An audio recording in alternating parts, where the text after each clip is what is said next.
Hi friends, कैसे हो आप सब। माफ कर देना कि गैलेक्सी एम्ब्रॉयडर के वीडियो लाने में काफी ज्यादा लेट हो गया, इसके लिए दिल से सॉरी। चलो बढ़ते हैं एपिसोड की तरफ। एपिसोड की स्टार्टिंग में हम लिंग और शीशी को देखते हैं, जो कि सबसे लास्ट में ओलफ स्टार के गेट में एंटर किया था। जहाँ पे एंटर करते वो लोग किसी स्पेस जैसी जगह पर पहुँच गया था। फिर वो लोग वहाँ से टेलीपोर्ट होकर ओलफ स्टार पहुँच जाता है, जहाँ पे पहले से ही बाकी स्टूडेंट आए हुए थे। पे सभी स्टूडेंट वैसे ही खड़े हुए थे, क्योंकि अगर उन्हें ट्रेजर्स को कलेक्ट करना है तो सामने की जो गेट है उसे तोड़कर उसके अंदर जाना है। लेकिन किसी में इतना हिम्मत नहीं थी कि वो इस गेट को तोड़ पाए। फिर एक वॉरियर अपनी पावर्स के साथ उस गेट के ऊपर वार करता है, लेकिन इस अटैक से उस गेट को जरा से भी फर्क नहीं पड़ा था। इस चीज को लिंग और शीशी भी देख रहा था। लिंग सोचता है यार ये गेट तो काफी ज्यादा स्ट्रॉन्ग है। शीशी कहते चलो क्यों ना अपन लोग इसके अंदर एंटर कर। तो लिंग मना करते हुए कहता है फिलहाल के लिए हमें रोकना ही सही है। वहीं पे हम चू यूनियन को देखते हैं, जो कि उसके कजन के साथ आया था। इसका नाम जियान चेनहाई था। ये भी की बिल्डिंग स्टेज पर था। अब चू यूनियन की नजर शीशी के ऊपर पड़ती है, तो वो दोनों ही उसके पास आ गया था। फिर सभी एक दूसरे की इंट्रोडक्शन देता है और चू यूनियन चेन्नई की इंट्रोडक्शन देते हुए कहता है ये मेरी कजन ब्रदर है और ये की बिल्डिंग स्टेज की एक कल्टीवेटर है।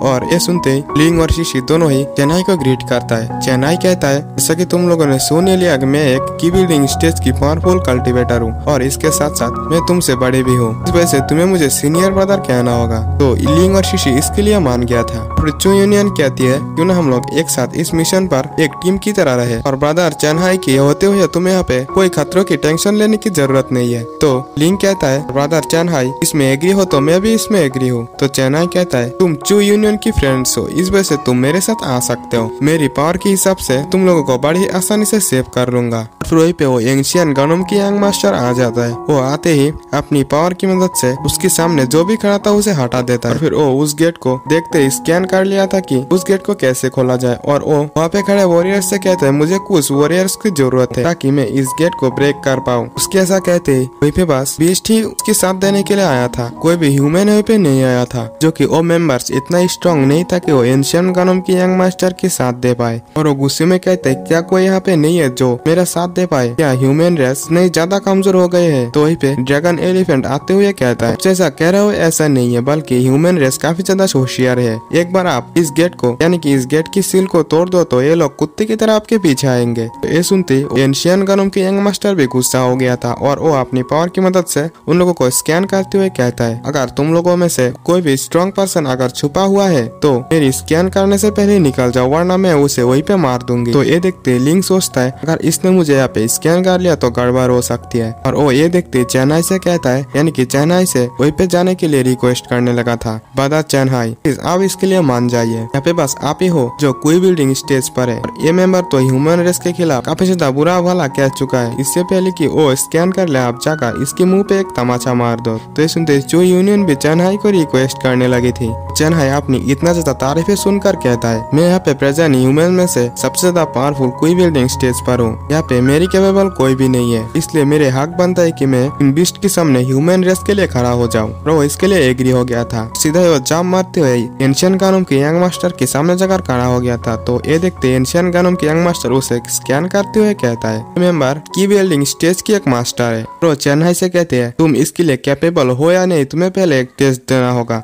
और वो एंशियन गनम की यंग मास्टर अपनी शॉट की मदद से एक एनर्जी अटैक चेन्नई की ओर दे मारता है। तो चेन्नई अपनी फैन की मदद से उसे रोकने की कोशिश करते हैं। वो फाइनली आसानी से उस अटैक को रोक लिया था। तो एंशियन गनम की यंग मास्टर अपने अटैक को रोकते हुए कहते हैं तुम इसके लिए कैपेबल हो। और फिर एंशियन गनम की यंग मास्टर उनसे कहते हैं अपने अपनी स्पिरिचुअल एनर्जी को इसके अंदर डालो। और वो लोग अपनी अपनी स्पिरिचुअल एनर्जी को उस गेट के अंदर डालने लगा था। तो वो एंशियन गनम के यंग मास्टर उस दरवाजे के ऊपर यानी कि उस दरवाजे की शील के ऊपर अटैक करता है। फिर थोड़ी देर बाद फाइनली उन लोगों के अटैक की वजह से वो गेट ब्रेक हो गया था। तो गेट की ब्रेक होते ही एक बंदा तो एक्साइटेड होकर उसकी ओर जाने लगा था। तो ये देखते हैं एंशियन गनम की यंग मास्टर उसे वहीं पे किल कर दिया था। देखते वहाँ पे खड़े जितने भी स्टूडेंट था वो भी शॉक हो गया था। तो लिंग उन्हें आगे बढ़ने से रोकता है। फिर वो एंशियन गनम के यंग मास्टर अपने उस बीस्ट मेंबर्स के साथ साथ चेन्नई के साथ साथ उस गेट के अंदर में जाने लगा था।